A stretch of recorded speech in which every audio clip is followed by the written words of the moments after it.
Damit auf meiner Anlage nichts auf Sand gebaut ist, kümmere ich mich nun um den Sandstein. Wie auch du diesen Stein nachbilden kannst, erfährst du in diesem Video.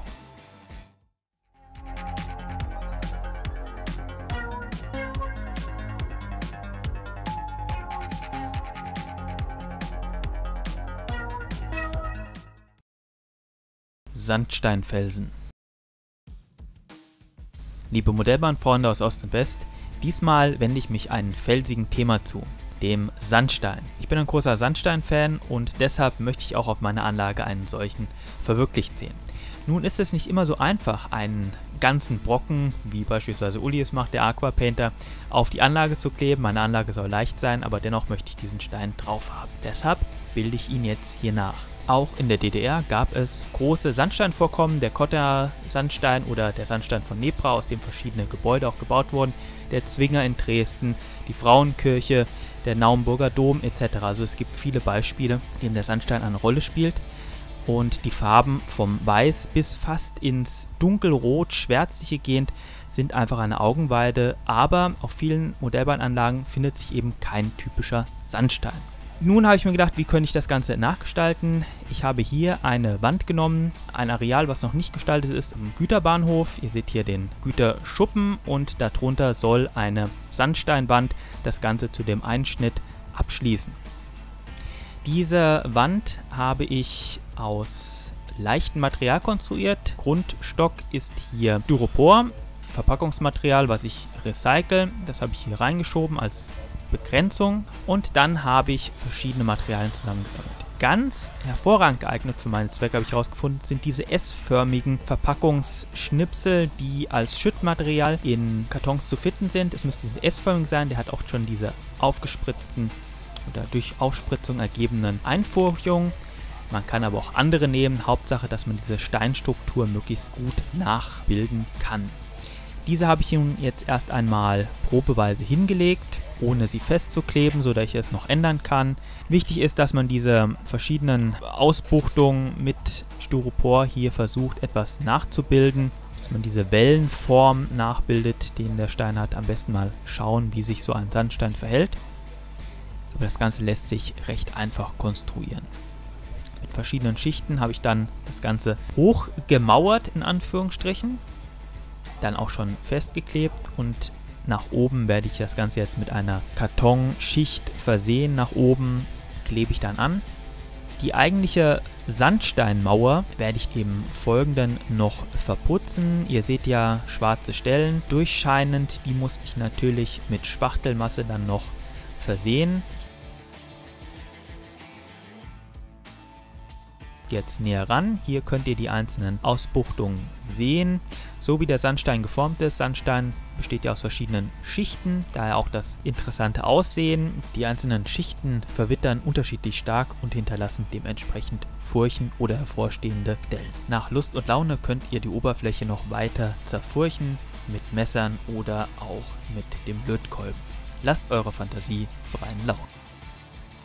Der Musiktipp führt uns heute nach Ungarn, genauer zu sein zur Band Omega, die mit ihren Hard Rock, Progressive Rock über Jahrzehnte Erfolge feierte.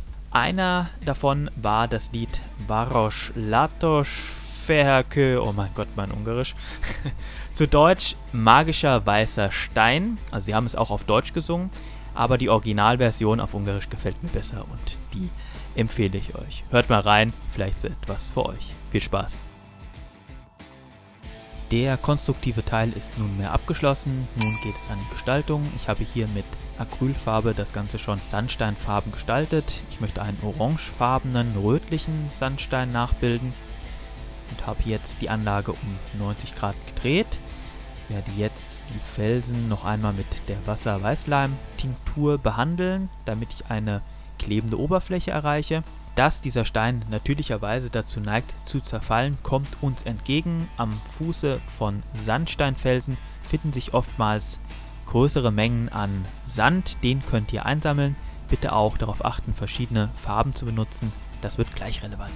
Beim Auftragen des Sandes ist darauf zu achten, dass ihr in Linien vorgeht, weil so bilden sich auch die Schichten in der Natur. Es ist wichtig, dass ihr den Sand mal fester aufdrückt, mal etwas lockerer lasst. Das ergibt beim Trocknen, nach dem Trocknen, die markanten und für den Sandstein signifikanten Schichtungen. Wenn man das nicht macht, ist es Ton in Ton und das minimiert letztendlich die Attraktivität des Sandsteins. Und wir wollen ja das Ganze möglichst auffällig und interessant gestalten. Im unteren Bereich geht es darum, auch den Abraum der Felsen nachzubilden. Die Sandsteine zerfallen ja ganz gerne und deshalb habe ich hier im unteren Bereich den Sandstein Sand aufgetragen und im unteren Bereich dann noch etwas größere Bruchstücke aufgelegt, so dass es aussieht, als ob der Sandstein frisch herabgebrochen, hinabgerutscht wäre, und das sammelt sich nun mal in solchen kleinen Abraumhalden an. Diese Abraumhalden positioniere ich ordentlich und werde sie nur mit einem Wasser-Weißleim-Gemisch fixieren. So bleibt das Ganze fest liegen. Man kann sicher sein, dass nichts verrutscht.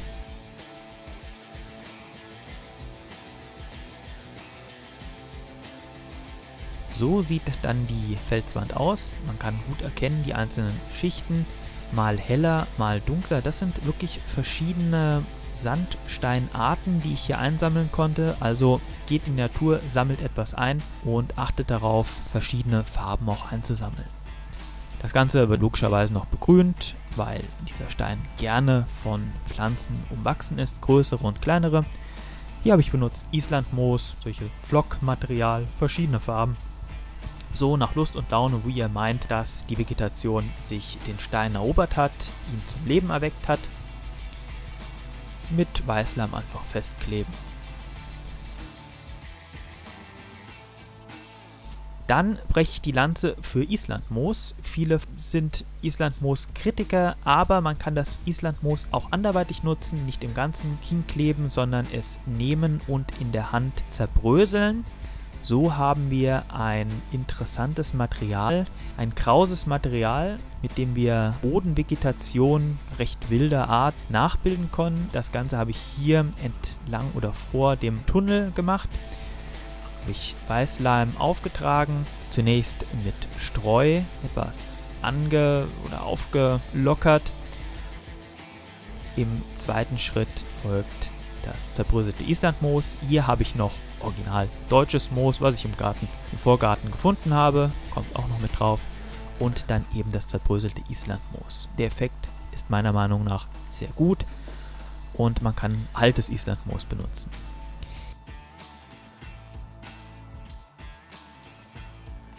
Hier ist die ganze Mauer in der abendlichen Sonne. Der Sandstein leuchtet rötlich, so wie ich es mir vorgestellt habe. Verschiedene Lichtintensitäten lassen den Stein verschiedenartig strahlen, wie in der Realität, und das ist der besondere Zauber, den dieser Stein eben auch auf eine Modellbahnanlage zaubern kann. Im Hintergrund seht ihr die Felswand, um das Ganze auch perspektivisch einmal darzustellen. Hier von oben, das teasert schon ein wenig, was euch später erwarten kann, verschiedene Gebäude. Selbst in seiner nachgebildeten Art kann sich der Sandstein sehen lassen. Vielleicht seid ihr auch auf den Geschmack gekommen und probiert die Methode einmal aus. Für eure Aufmerksamkeit danke ich euch recht herzlich. Ich würde mich natürlich freuen, wenn ihr dem Video, sofern es gefallen hat, einen Daumen hoch gebt und auch gerne kommentiert. Ansonsten wünsche ich euch natürlich alles Gute, hoffentlich bis bald, Glück auf und fahrt frei.